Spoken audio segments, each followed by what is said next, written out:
This special LRM Online podcast is brought to you by the great guys over at Grow Generation, where the pros go to grow. More on them a little later in the podcast.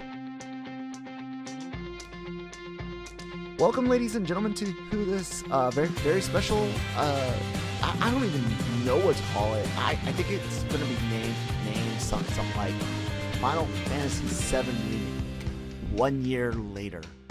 I don't know, but it's a special podcast because today, ladies and gentlemen, April 10th marks one year later, there you go, since the release of Final Fantasy VII Remake. Definitely one of the coolest games to come out last year, and but by far one of the coolest games to come out period. But in celebration of this, I have asked my good friend Brian to come back on and talk about it, because a year ago, we waited till midnight, pre-installed the game, played for 8 hours, and then gave you guys a day zero review of Final Fantasy VII Remake. So, Brian, welcome back. I'm pretty stoked to talk about this game. What about you? Yeah, man, definitely. You had texted me and was like, "Hey, do you want to do this?" And I was like, "Yeah, sure." It was a great time, and it's crazy that it's been a year. That's wild. That it's been out that long, but yeah. What's even crazier is just the fact of thinking back to 1997 and 98 by the time I actually got my PlayStation and my chance to play the game myself. The original game, the whole reason this remake exists is because, let's face it, Nintendo screwed the pooch with Sony. Sony goes off and does their own thing. Square Enix is like, well, fuck, guys, you're doing cartridges again? We don't want to do that. Have you not seen the shit we're working on? Okay, look. Go online. You guys can actually see the Nintendo 64 version of Final Fantasy VII. It is garbage. Like, sure, you could poke fun at like the overworld and dungeon map models, blocky characters, but the fights, the music, the full motion video, the FMVs that Square, at the time Squaresoft, now Square Enix, wanted so badly.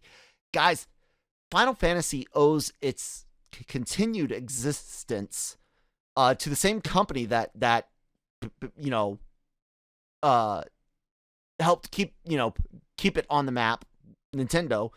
But this time, instead of being saved by Nintendo by Nintendo doing good things, they were catapulted into the forefront of the Western world. The first real massively successful console RPG. Brian, talk a little bit about Final Fantasy VII OG, man. Yeah, I mean, it was such a mind-blowing thing when it came out. Like, if you're younger and you weren't around then, you have to understand that for us, we'd not seen anything quite like that at that time. And aesthetically speaking, it defined a generation. I mean, a lot of games came out after it that sort of ripped off sort of the look and sort of the whole the dynamic of what the game was. Mm-hmm. But I know a lot of younger people look at Kingdom Hearts and sort of the Final Fantasy VII stuff that was put in that, and that became really cool. And I think probably more people are familiar, younger generations, with that take on Final Fantasy VII as opposed to the actual original game, which is why this new game is so great. A whole new generation gets to experience this this universe. But yeah, when I was young, I think we've talked about this, I actually played 8 before 7. I didn't get to 7 until, I remember I didn't have a PlayStation, and yeah, I didn't get one till around when 8 came out. And then I, of course, went back and played 7, and but I knew someone that had it. So in those days, you would similar to like how people watch Let's Plays now. You would go to your friend's house, so there were a lot of games that you experienced through your friend, and you would sit next to them and watch them play it. And that was one of those games for me. Ocarina of Time, I remember my cousin had gotten it. I watched him play through it, and then I played through it. But it was funny. It's funny to think that the idea of a Let's Play sort of existed when we were younger. Just it was you sat next to them. You know? No, you're right, and you can't mention Final Fantasy these days without bringing up Kingdom Hearts. You're absolutely right on that.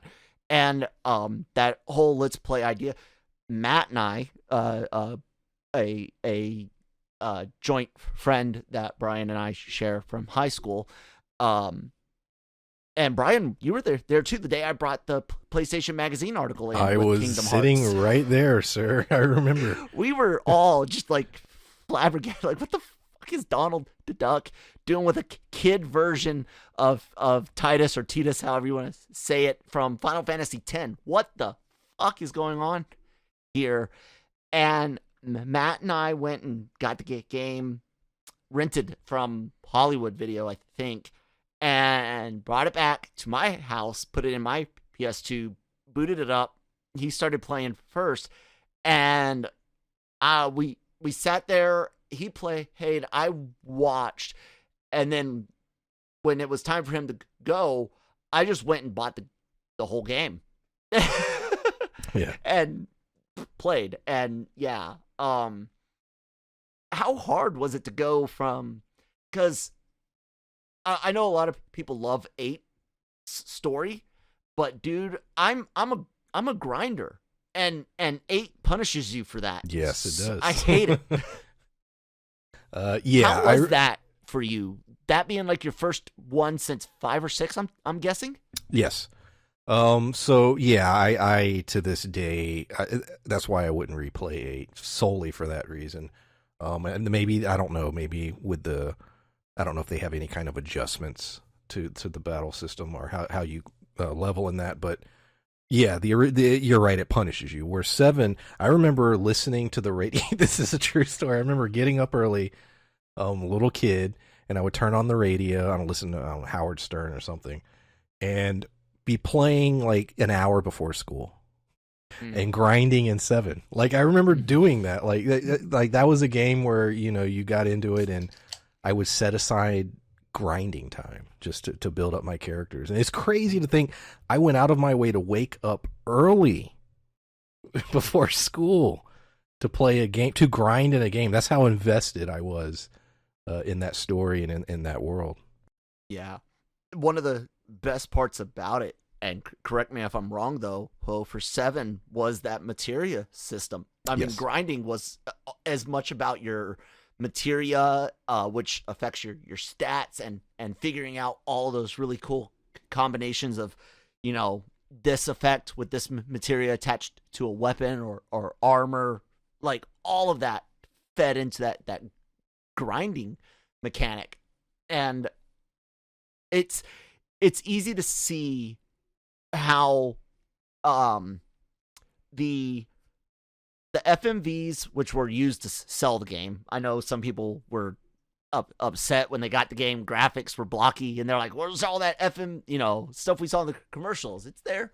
But this game really managed to with those FMVs and its story, that's all this game is. It is so burdened with story, even, and you're talking to somebody that, oh God, I spend an average of 100 to 120 hours a year playing Final Fantasy VII on average. Last year, the first time, Brian, in a long time that I did not play all the way through the original game. Yeah, he's not lying. I can vouch for this. He does, in fact, play it every year. Why not last year? Was it because you had already played the remake? Yeah, it was basically like, I don't want to do Midgar anymore in the original. Yeah. It's at the point where Remake, because I'm mostly through my hard replay on it, and I want to get a new game started. Because I usually grind before I leave the reactor. I'm usually at level 12 or 13, and you start on level 6 and get to 7 real fast. You can beat the Scorpion at level 8 easy, and I'm running around grinding until I'm at like 12, 13 before I even fight the Scorpion. I know you've dabbled in like speed running world a little bit, or you've looked into it. What's the speed run on 7, and have you ever looked at messing with that? There's no way I would be able to. I know there's a lot of glitching and things like that. I know I've seen people beat it in like less than 6 hours. Let's see. And it all depends on what the speed run is. Like you mentioned glitches and things. Is it a speed run for with glitches, without? Is it the PlayStation 1 version? Is it the PlayStation 4 or computer version, where it's you got like a turbo speed button. You can move faster. 5 months ago, this is from speedrun.com, US PS2, any position, no slots, 6 hours, 59 minutes, 9 seconds. Yeah. Any percentage at all, PS2, 653. Let's see here. All bosses, no slots, PS2, 9 hours, 8 minutes. With the any percentage on PS4, 2 hours, 59 minutes. And that's because it's got that speed button. Yeah. So I've watched it. It doesn't seem fun for like what Brian's talking about. I tried my hand at speedrunning on Resident Evil, and I got good. That was when I was dealing with horrific narcolepsy issues. My sleep schedule was all out of whack. I got good enough that I was doing under an hour and a half Resident Evil 2, Claire or Leon, and that was fun. But speedrunning an RPG doesn't seem fun. Yeah. Like I said, I like grinding. I just know you play it so much. Yeah. Just I'm curious if you had even thought of that.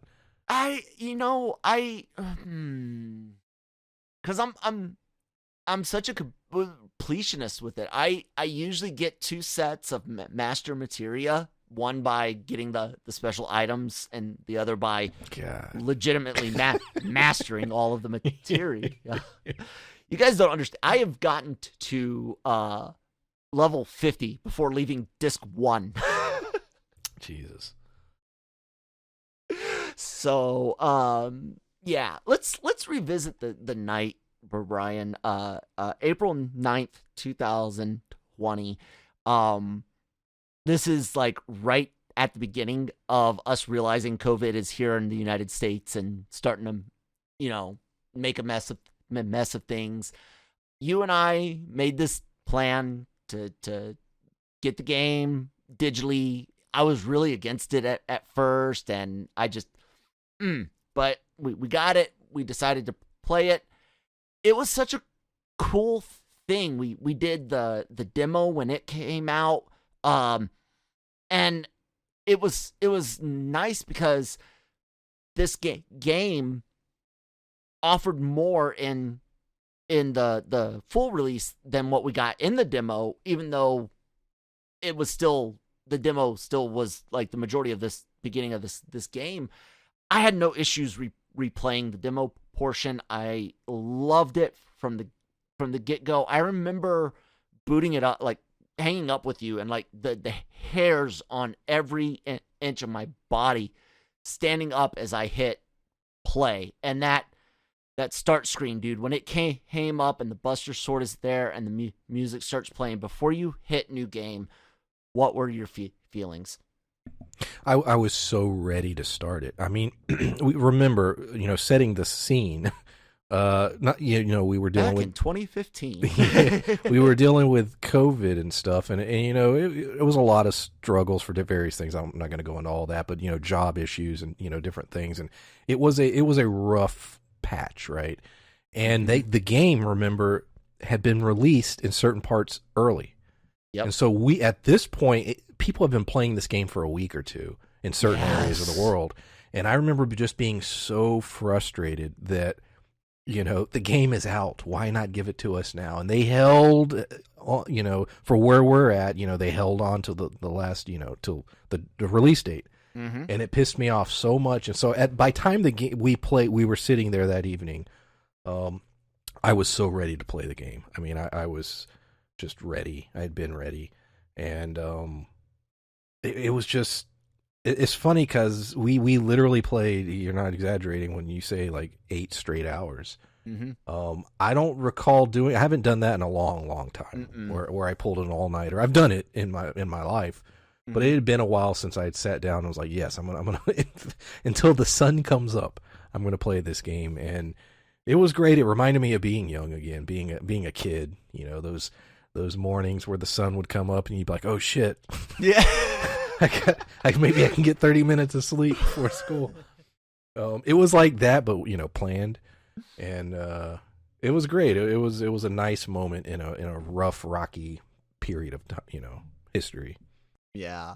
Like I said, all the hairs standing up. I love this series. I've got Final Fantasy tattoos, and so does Christine, and it's been it was a dream since they teased us with the PS3 tech demo opening.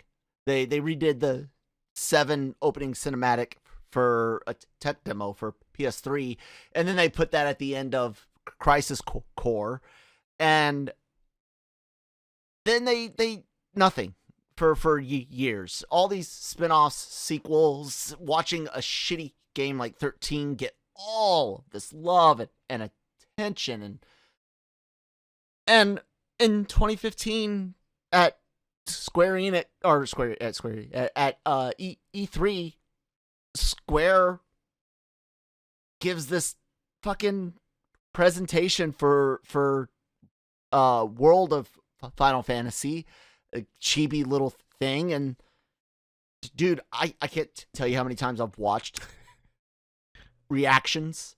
I have never outside of Star Wars have I seen people cry like I have seen and felt myself that amount of emotion as this game's trailer and release. Yeah. Do you have you seen like the reactions and things like that? The people like cry, like sobbing, crying, dude. This is something that had we've wanted. A lot of people have wanted for so long. And like you said, that original little tech demo thing, it was like, hey, this is cool, right? Too bad. Going back many years. This is one of those things that would come up in conversations amongst, gaming communities, especially Final Fantasy fans, all the time. Why don't you remake 7? Why don't you remake 7? It's so or obvious. Hashtags. It's so obvious. Why not remake 7? So yeah. They did it finally. So that night we did our 8 hours, and one of the best things about that whole experience, while yes, there were day 0 patches and things like that, those can range from anything to as small as a audio bug that they found that they didn't even know would exist until it's something that happened in download, a corruption of a file during downloads or installation or something. But this game did something, Brian, that you and I don't get very often these days, and that's we weren't bogged down during those 8 hours with glitches and bugs. I don't even remember any issues that night. It felt like an unbroken game. I might have been wrapped up in it too much to notice some things, but can you recall any issues with 7 Remake when it first came out? No, and if there was anything, it was so minor, I don't remember it. I don't believe I had a single crash. I don't know if I had I don't even know if I had a crash playing the entire game, to be completely honest. The game, as you said, the day it released, we played the game for almost 8 hours, and we had no problems. And for some reason, that is impossible to achieve today.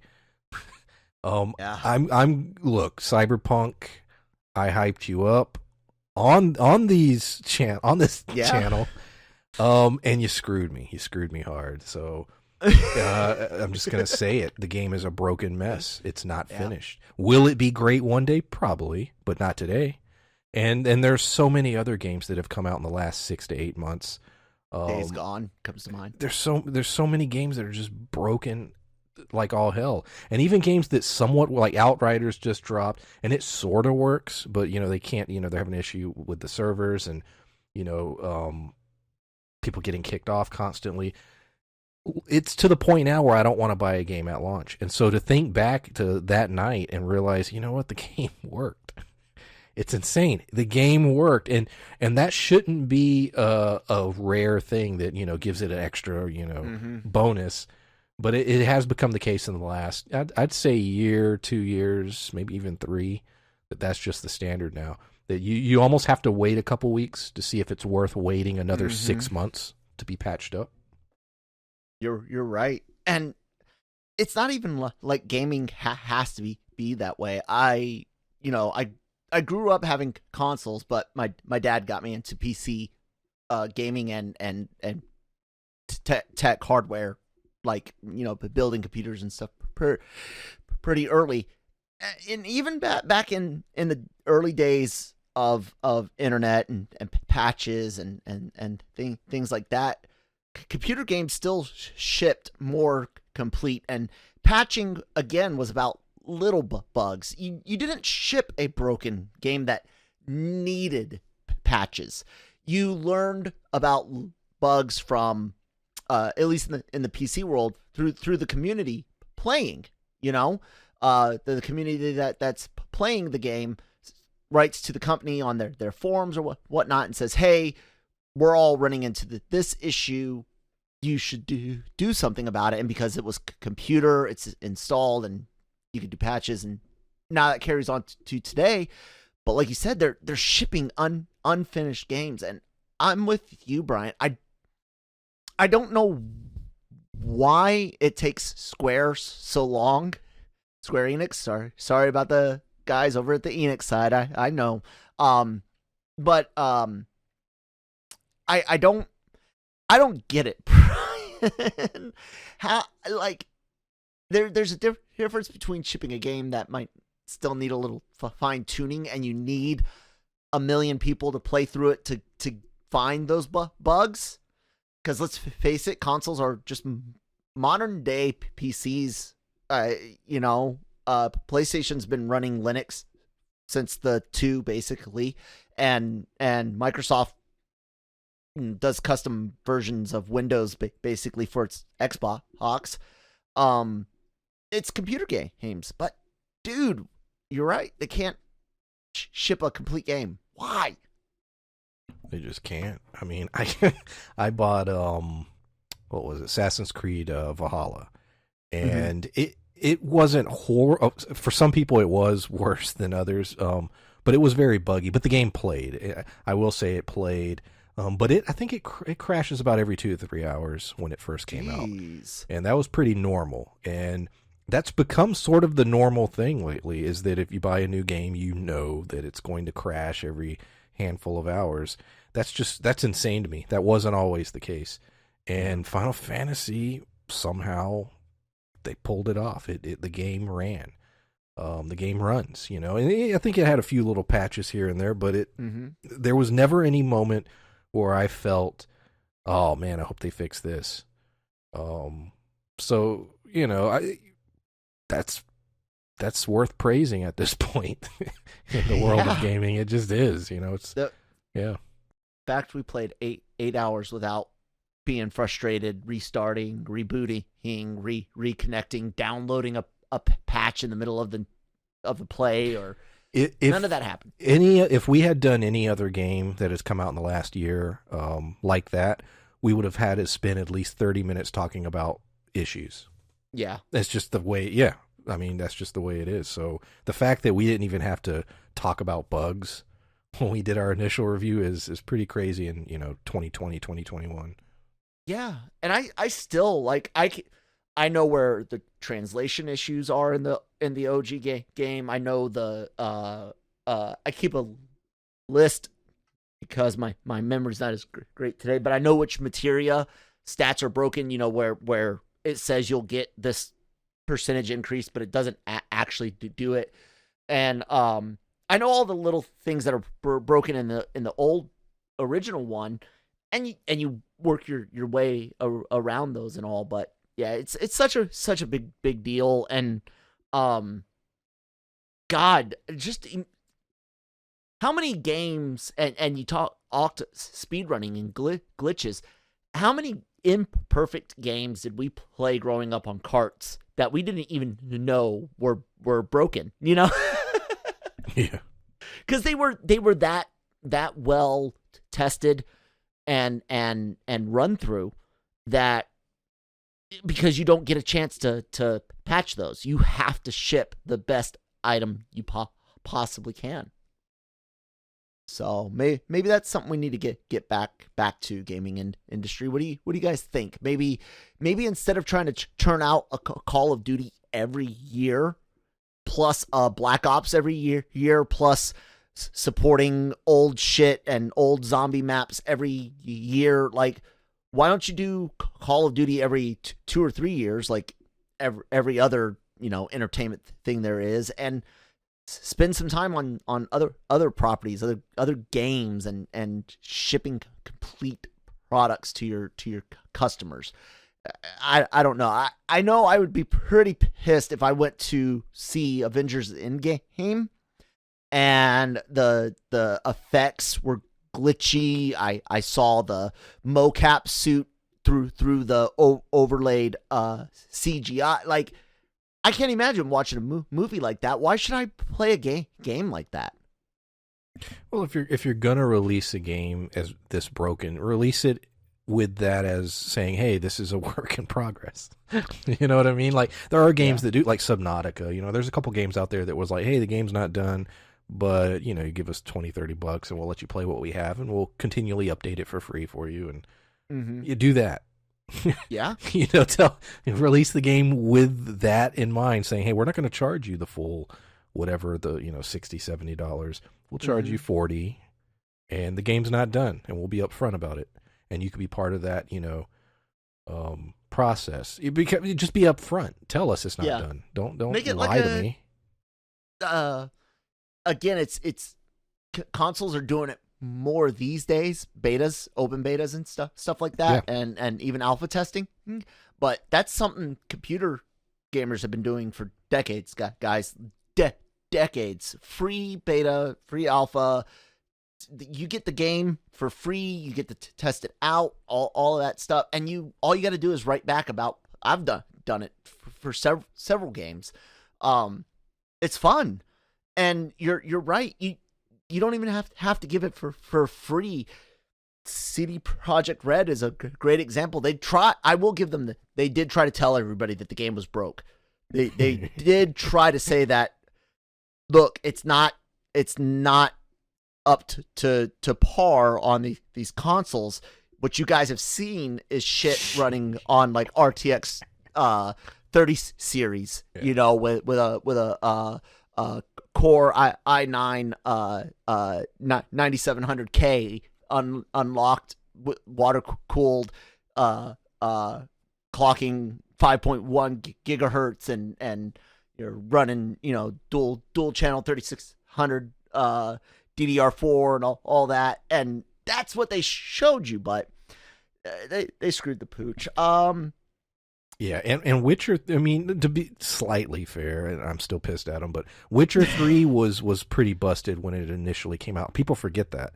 Yeah. It took quite a while for them to fix it. It wasn't this broken as say Cyberpunk, but it did have a lot of issues, and its entire menu system and everything was completely reworked over like a year or two later. So, like I said, will the game be good one day? Perhaps, but it should have done some kind of early access thing where they were like, hey, sort of like what the new Baldur's Gate's doing, where they're like, game's not finished, but you can play it.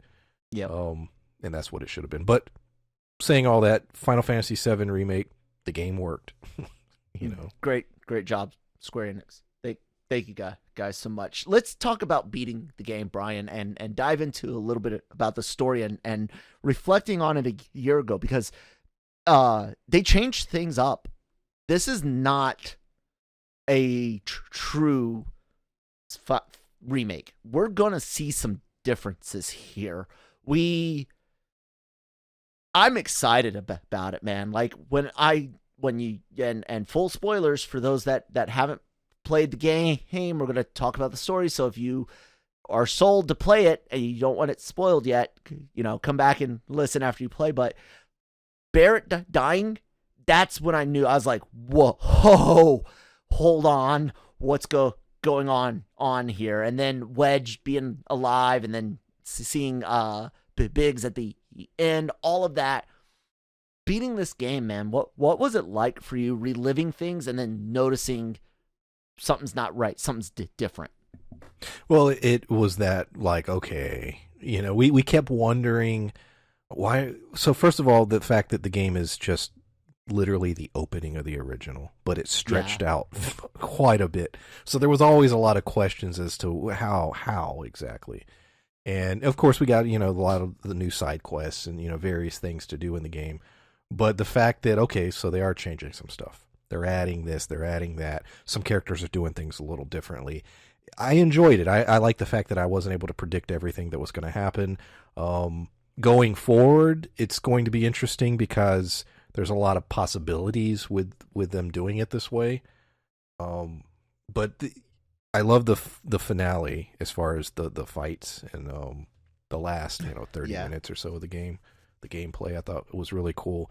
You essentially are doing what was that movie? What was the animated film? Oh, I know it's a Fantasia. No. The Final Fantasy VII. Oh, Advent Children. There you go. You basically get to do that at the end. Yeah. I mean, it is. It's like, hey, that cool battle at the end of that. Well, you get to play that.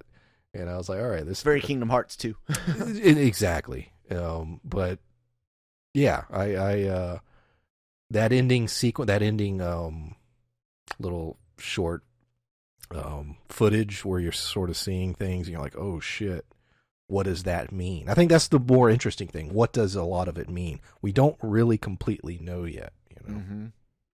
We got some theories like, Aerith and Sephiroth, and when you play Final Fantasy VII, Brian, do you rename her Aerith or do you keep it Aeris? I've never been a stickler for the whole Aerith thing, so I don't know. It doesn't bother me. No. There's this idea that her and Sephiroth remember the first time around, or a time around.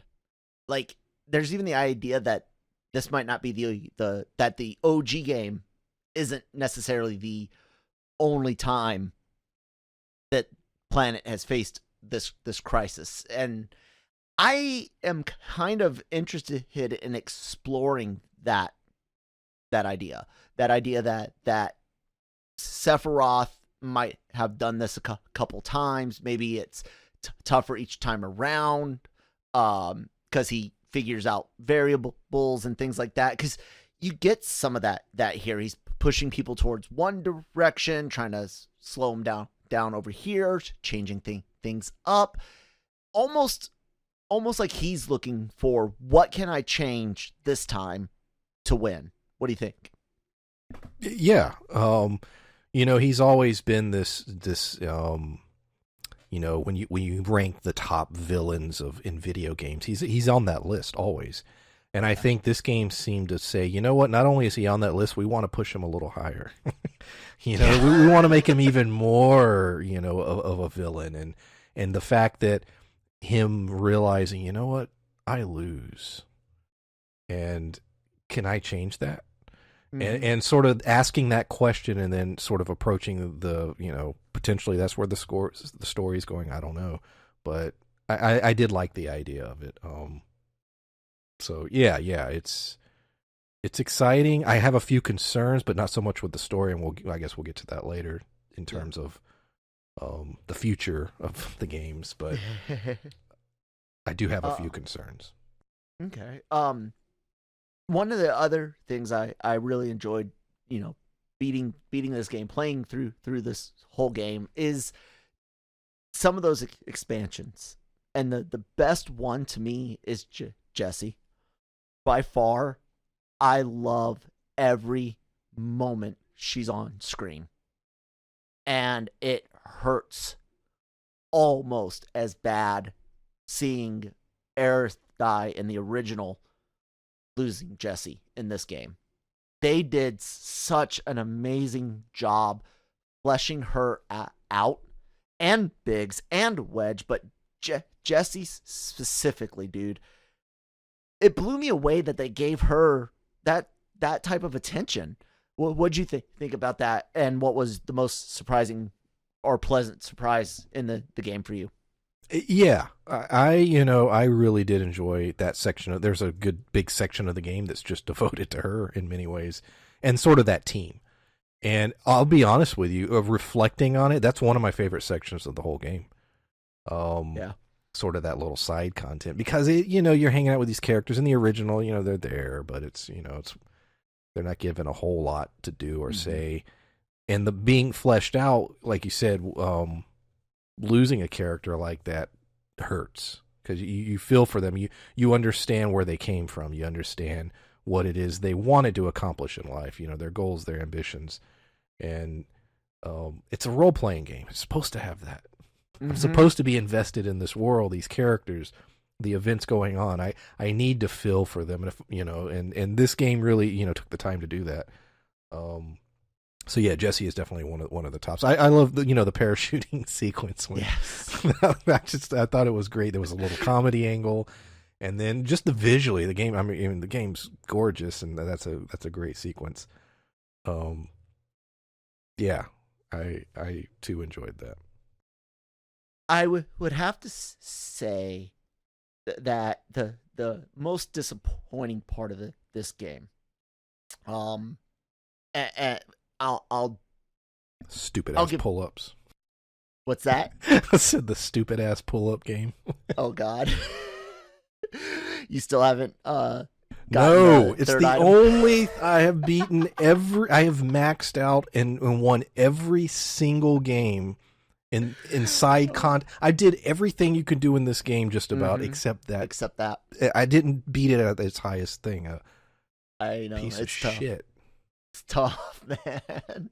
I like that they added that with Tifa, though. That was cool. I was so stoked about doing the squat competition, and then in the trailers leading up to the release, they show us this pull-up game, and I'm like, oh, that's so bad. And then you start playing it, and you're like, no, fuck this. Yes. I did have times where I was like, God damn, this is so linear, and why is it harder to grind? And you learn to kind of adapt to what they're doing, and I will say that those technical side things kind of grated on me at first, but the amazing combat system and the amazing story that they're telling definitely overrode that for me. Story and character wise, I don't think I have any real complaints. Some of the side quests, sure, they're silly, but it's an RPG, guy. We do silly shit in our regular lives, and like Brian said, you're supposed to be living in this world. You don't think there's going to be a Monday thing like, fuck, I got to go get my cat. It got out. That happens. I actually it's annoying and silly, but I like it was included, The cat thing was a little too early though. but yeah. I the only thing I think it was you. I can't really remember, but you were texting me and sort of because you were burning through it a lot quicker than I was, and you were saying, "Hey, this chapter that's grind time.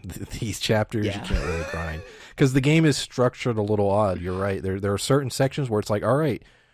Spend some time exploring and doing side quests and doing some grinding. And then there are parts, entire stretches of the game where it's like, no, you're just going to sort of, it's a little more linear. I liked it. I thought it was balanced pretty well though. There have been Final Fantasy games, 13 that failed miserably in that balance. But this one I thought did a pretty decent job of doing both. Yeah. So we talked about the things that we really liked, talked about a couple things that we didn't necessarily like so much. Overall, such a great game. Let's talk about retrograde or what is it? Reintegrate or whatever. Let's see here. FF7R DLC. What is it called again? Intergrade. I don't know where I got retrograde from. Anyway, it's Intergrade. We're gonna get Yuffie, character from the country of Wutai, which Shinra and Midgar were in conflict with, and yada yada. We're gonna get some DLC with her. That costs money. However, we are getting the free PS5 upgrade if you got the PS4 version. I'm not the world's biggest Yuffie fan. Yes, I do get her every playthrough. Yes, I usually get her to at least level 50. Sometimes I don't use her past that. Sometimes I only get like 5 characters to 99 and everyone else to 50 and I'm done. They're high enough that I can use them if need be. What do you think about the Intergrade DLC? And I am so happy with the PS5 free upgrade. What's your opinion on that as well, Brian? Yeah, the upgrade, definitely a very positive thing. As far as Yuffie is one of those characters that fans either don't give a shit about at all or are huge fans. It's very, I find you either love her or you don't. I always get her, but I rarely use her. And so that's sort of my stance on it. I watched the trailer, watched the footage and everything, and I had a few questions. I mean, it looks cool and I want to play it, but it makes me question, well, how are we going to do this series? Because, we knew this was going to be broken up into multiple chapters. We weren't clear on how many. So how many, games were until the series is done. But now we're adding DLC.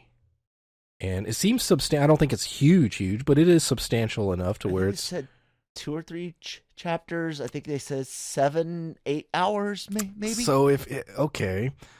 So I have questions. What when the second part comes out, Final Fantasy VII Remake Part 2 or whatever they're going to call it, will that also have DLC as well? Well, are we going to is it going to be 3 games? Is it going to be 5 games?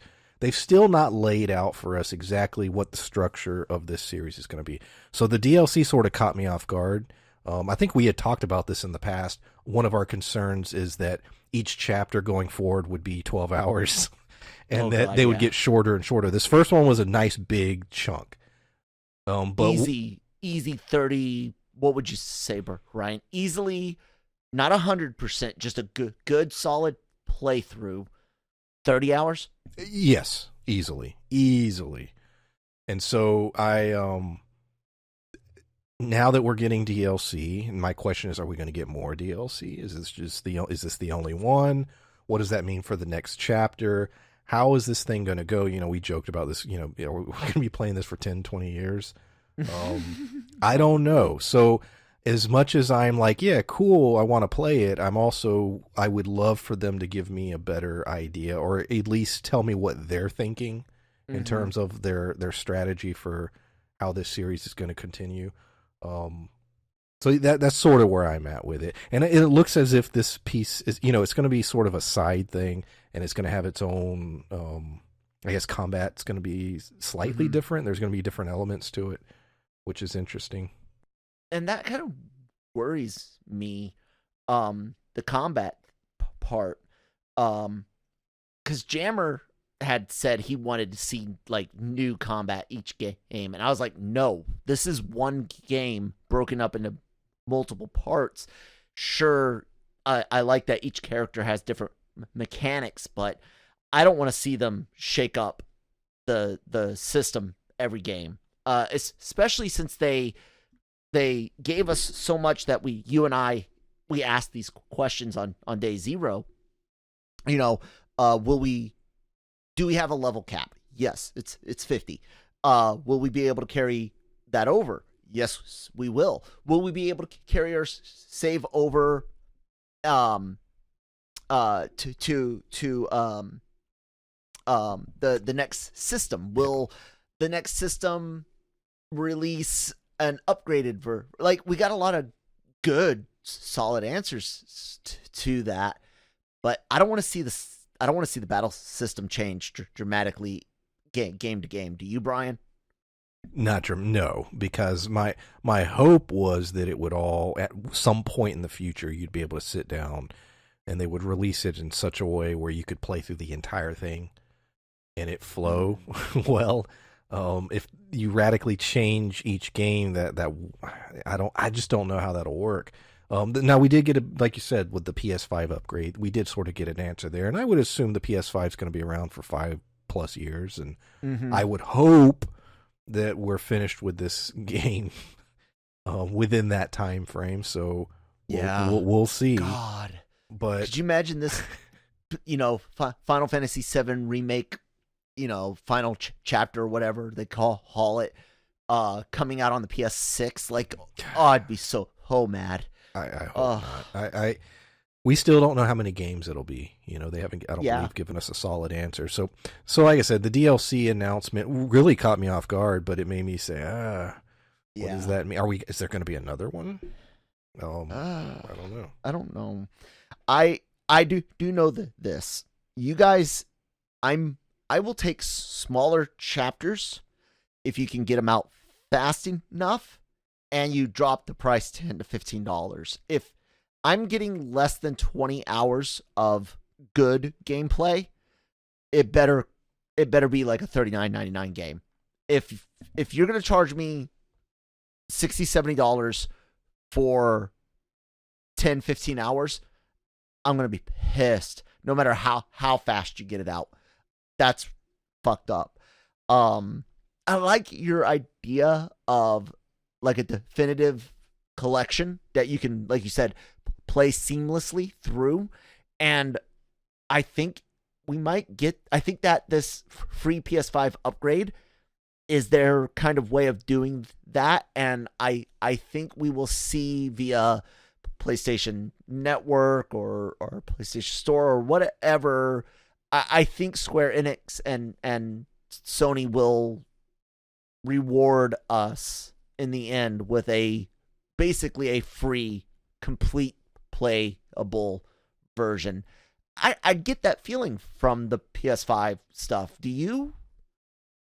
Look, the PS5 announcement, that was great because it makes me feel that okay, they're saying that we're going to, if you played this game, you can continue it over to the next gen. But I don't know. I still have quite, one of our things I think we asked in our last video on this a year ago was, okay, with the next chapter or the next part or whatever we're going to call it, we have to start thinking about open world. Yes. And what does that look like in the way they're doing this? Scale, yeah. Or do they even do that? Is there a way they could do it without an open world? And I don't know. And these are the questions that I wish they would give us an answer to. And I don't know, man. Before we get into the next entry, let's go ahead and hear from our wonderful sponsors over at Grow Generation. Grow Generation, where the pros go to grow. The Grow Generation commercial team is armed with industry-leading professional consultants. Grow Generation's team will help you fully manage any size or scale project. They offer turnkey facility designs, cultivation room design, and on-site project consultation. Go to www.growgeneration.com, where the pros go to grow. Thank you guys so much for sponsoring this LRM special podcast on Final Fantasy VII Remake. Be sure to check out growgeneration.com, and the link is in the descriptions below. The next entry, one of the biggest things you and I have been complaining about anytime this game comes up in any conversation is, why the fuck did you guys name it Remake? Like, we got it. Maybe you originally in 2015 thought you were going to release the whole thing, maybe. I don't know. But this definitely should have been renamed Final Fantasy VII Midgar. Yep. And then the next entry, I have no idea what you would name it, but I sure as hell hope it's not Remake Part 2. Like, or they'll get Remake. Don't Kingdom Night Hearts Distance 2.2 or something stupid. Oh man, don't do that. They probably will. Yeah, the next entry we've talked a little bit. That is probably the biggest question, Brian. Like you said, overworld. It's in almost every Final Fantasy game there is. A big open world map. That's how you get city to city, dungeon to dungeon. 15 managed to do open world and dungeons in a very, very clever way.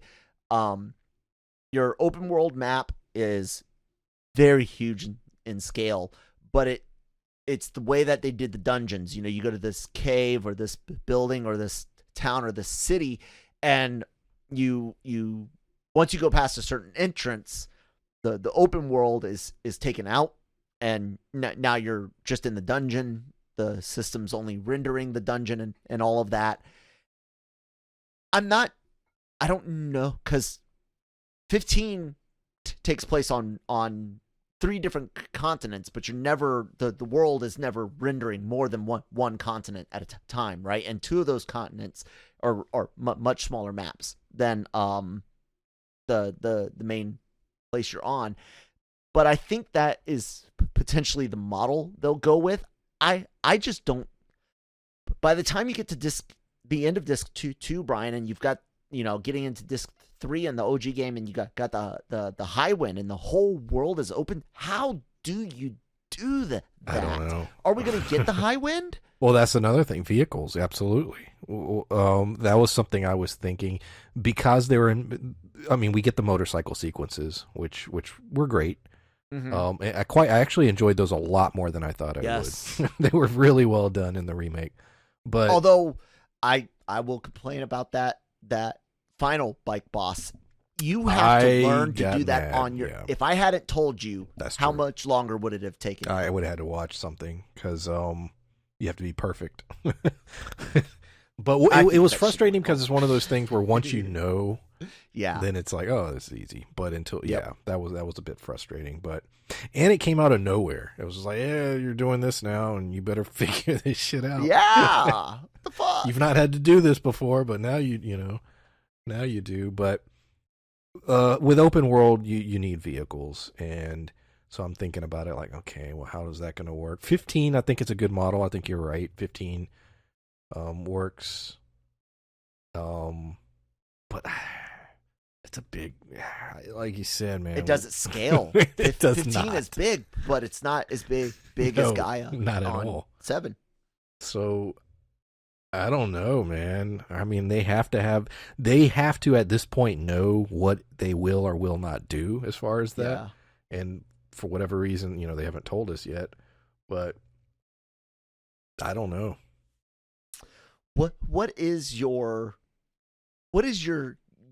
personal hope if you were the director of this game and you're breaking this game down into parts? what do you think is your next stop point, and how many parts, Brian, looking at the first part of Remake and where they fleshed things out, and you look at Turk characters we haven't met yet, like Elena, and we haven't gotten a lot of time with Sang, other characters that they can flush out, Vincent, Yuffie, Sid. I can't wait to get to Rocket Town.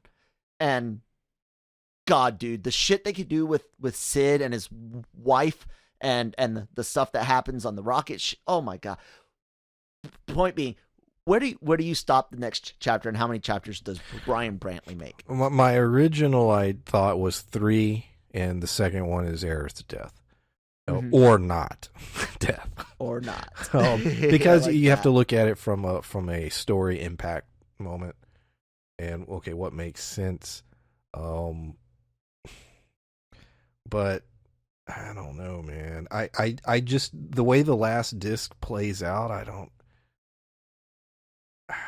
Because would you do a fourth? I don't know. I want to say it should be 3, but I don't. Something tells me it's not going to be 3. It's going to be more.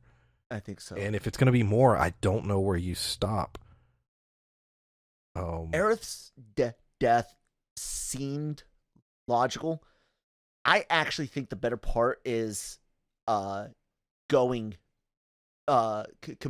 the Temple of the Ancients. Oh yeah, I mean, and do it in four parts. And that's roughly what I was just thinking. Like, I could see that would make sense to me. Now, what would you say do you think there's any chance that they radically change the game going forward in terms of, in other words, will certain sections of the plot not even happen? I think so. What parts? No, I take that back. I think we're still going to get every beat that we got in the original game. I even think we're going to get, like, I don't know how they'll do it. It might not be a full-blown minigame. The Condor Mountain, Fort Condor. Mm-hmm. I even think we're going to get that. Dude, they gave us the cross-dressing material with Cloud.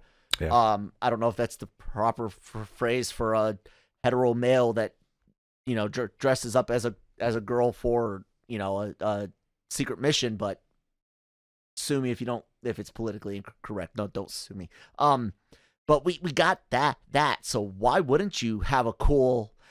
Imagine if they changed it up a little bit and maybe made the Fort Condor thing look like a modern Final Fantasy Tactics. Oh yeah, that would be cool. You know? So I think we're gonna get all the beats and then still get things expand.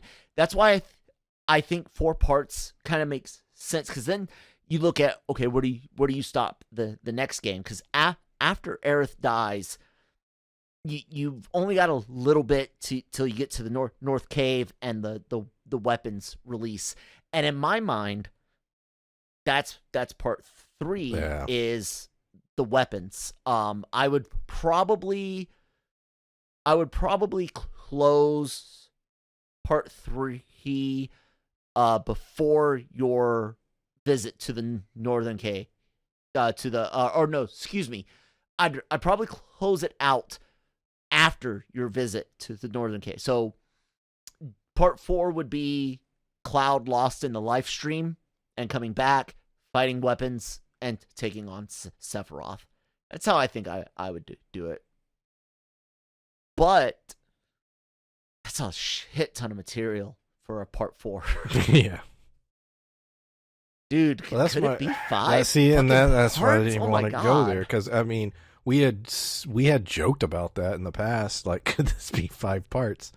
Because ideally we were like 3 trilogy, but then you start really looking at the story and look at how the hell they turned Midgar into 30 plus hours. So it's like, well, shit, man, it could be 5. But if it's 5, the problem with that, then we do legit get into the whole question of how long does it take?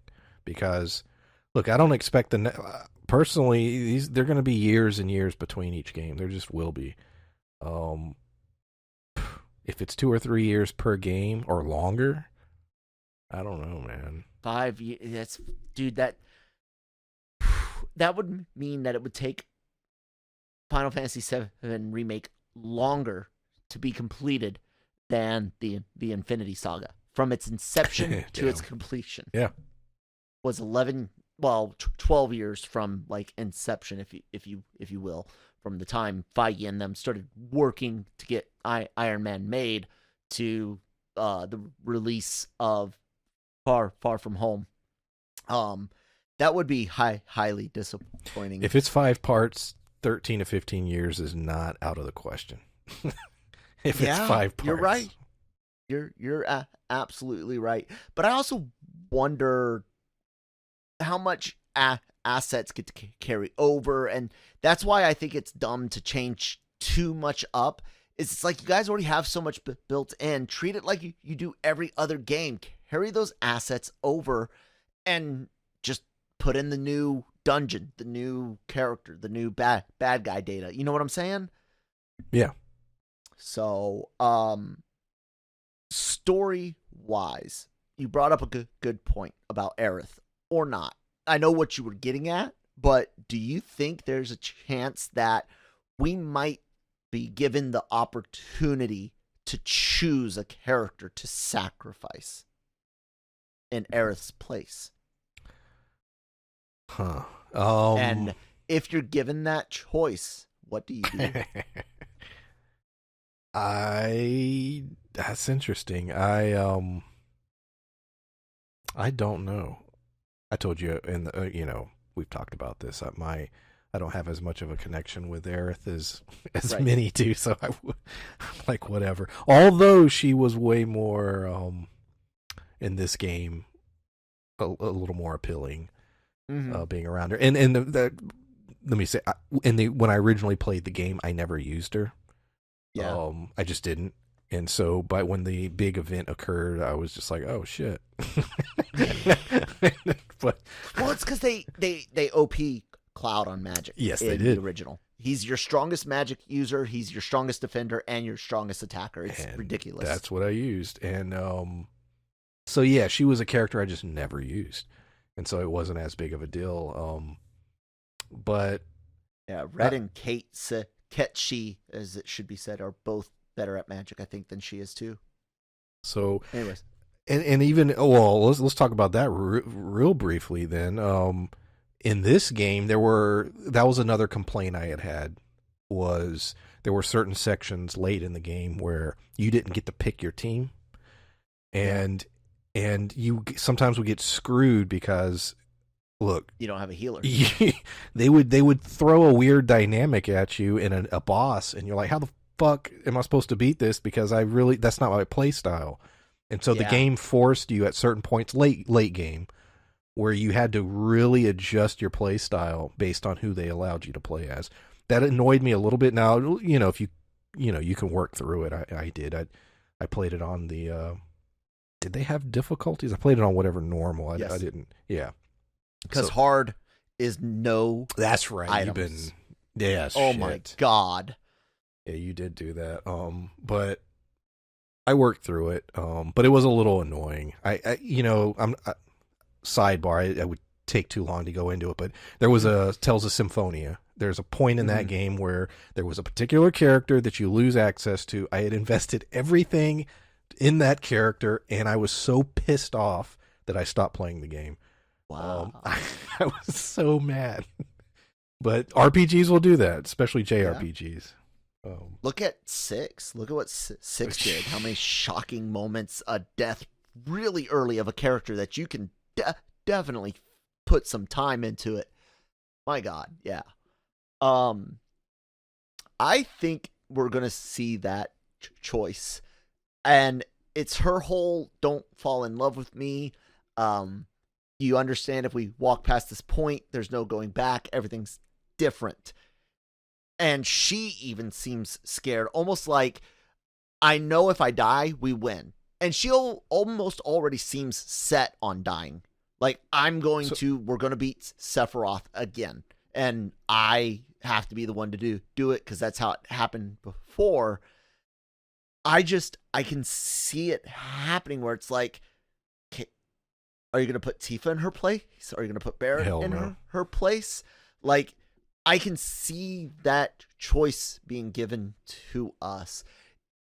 If you're given the choice between killing one of those three, you stick with killing her, I'm guessing. Tifa will never be sacrificed in my game unless I had to, unless the game wouldn't, it was the only way. So do you think that perhaps the direction this series could go will be where you'll make decisions where your game will play out different than other people's? I think by the final part, whether that's 3, 4, 5, I kind of do. I'd be into that. And it almost offers you the chance to play Final Fantasy VII while at the same time being able to explore. Well, I wouldn't have done it that way. If I could have made a different choice, I would have done this. And the idea of getting to do that in this world, I don't need like 20 endings. I don't even need 4 or 3 endings. Maybe 2 or 3 different endings, so to speak. I would be very, very cool with. And then individual chapters being drastically different depending on choices you make. I agree, Brian. I could get down with that. Yeah, as a like Dragon Age fan, and Mass Effect and stuff like that, I do enjoy the choice that and the fact that this game and you are right in the fact that they've sort of given the idea that some characters are aware of this potential cycle and that these things have happened before, and they want to perhaps change the future. It would make sense if the player themselves got to affect that change themselves. So that would be a cool mechanic. Yeah. The one thing that is sad, that beautiful music. Uematsu is retiring. He's gonna basically just kind of oversee the upcoming games. He's not gonna actually be like composing as much. The music was awesome in this game, except for the broken Sector 6. Thinking about Tifa. Yeah, I know, right? Hold on. Other than the music in that, the music was great. I loved it. That'll be sad. On Tifa, guys, I will say this: all of you people that bitched about the very slightly smaller breasts that were originally designed, I hope you realize that she actually looks worse now than she did in that first trailer. Do you agree on that, Brian? Like, it's almost too much the way they have her now. Like, what they had originally fit, and she was still very, very, so to speak, well endowed, I guess the older saying goes. And obviously wearing supportive undergarments that pushed down and supported so she could be athletic. I thought it was one of the stupidest things to complain about, and it actually looks bad. What do you think? I mean, it's the design of the character. It's it is what it is. As far as she's eye candy. Yes, and clearly based on her design, based on the physicality, original drawings. Yeah, if they wanted to shrink down certain parts of her body even more, I don't care. Fine, you know what I mean? Because the fact is, with the graphics and with the way this game is trying to be a little more realistic, it does get pretty crazy with her as far as the design. So I don't know. Like all that people. people want to bitch about everything, Yeah. Yeah. So, no, guys, I think that's gonna wrap it up. Talk an hour about a game that's now a year old, and Brian, its exclusivity is ending this week. Final Fantasy VII, for the very first time ever. No, correction, I forgot. They did the PC and now Switch and all that, but those all came later. We're gonna see this game remake on the Xbox Series and Xbox One. What would that do you think they will keep time exclusiveness going forward? I don't, I don't really see, unless Sony's willing to, pay out. I don't think so. I don't see the point in it. It's all about money, If Sony's willing to put up the money, then yeah, sure. But at this point, like you said, I can play Final Fantasy 10, 12 on a Switch. So, who cares in terms of the series? But, it is a big franchise. It sells well. It makes a lot of money. And if Sony wants, to put the money in to have that, then, it makes sense for them to do that. But I don't know. If they announced that part 2 was also a timed exclusive, do you think that would keep Xbox players from purchasing part 1?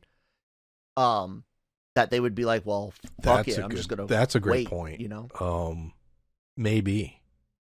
I mean, Bethesda. I mean, it's a whole other topic, but they just signed. They're now part of Xbox, and there's going to be a lot of RPGs going to the Xbox exclusively in the near future. So this could, if I'm Sony, I'm looking at that as well. If they want to maintain this level of, dominance, then maybe they should shell out a few extra bucks to maintain something like a Final Fantasy. So I don't know. We shall see. I will be happy later this year, when the new chip manufacturers get spun up and we can start getting GPUs and consoles to people other than scalpers. I'm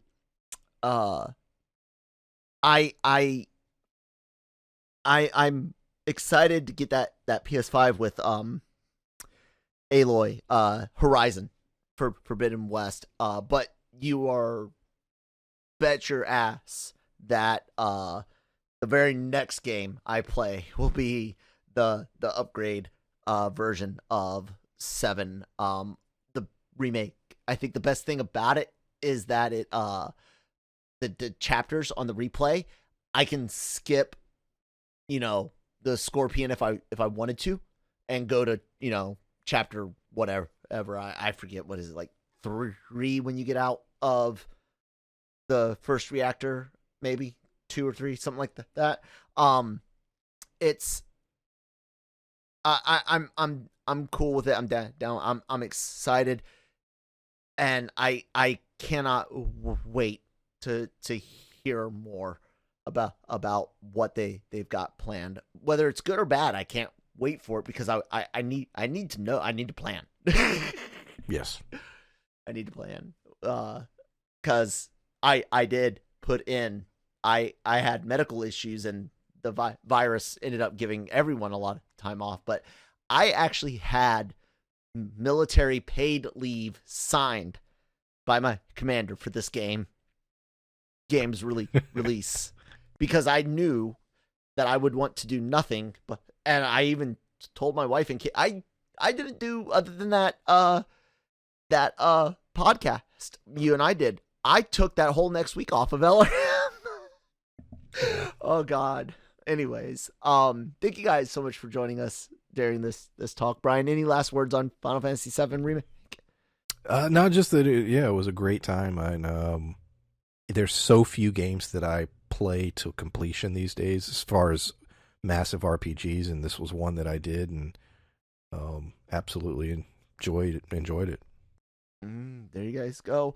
Check out the website, LRmonline.com, every day for all your entertainment news, needs, and opinions. YouTube channel, videos, interviews with A-class celebrities, podcasts, all sorts of amazing stuff. Hit subscribe, hit the bell, and of course, our podcast network, wherever you get your podcasts from, Spotify, Apple, Google, SoundCloud has like our whole back library, 800, 900 plus podcasts on there. So guys, go subscribe, follow us. You can find me at that one Kyle Malone on Instagram and at that Kyle Malone on Twitter. Brian, where can the good folks find some more stuff that you do? You can find me on YouTube. The channel is Pulp Mythos. Check it out. There you guys go. Thank you so much for listening. I will be back on Monday morning with a brand new LR Mornings, and I hope to see you guys there. Have a good one.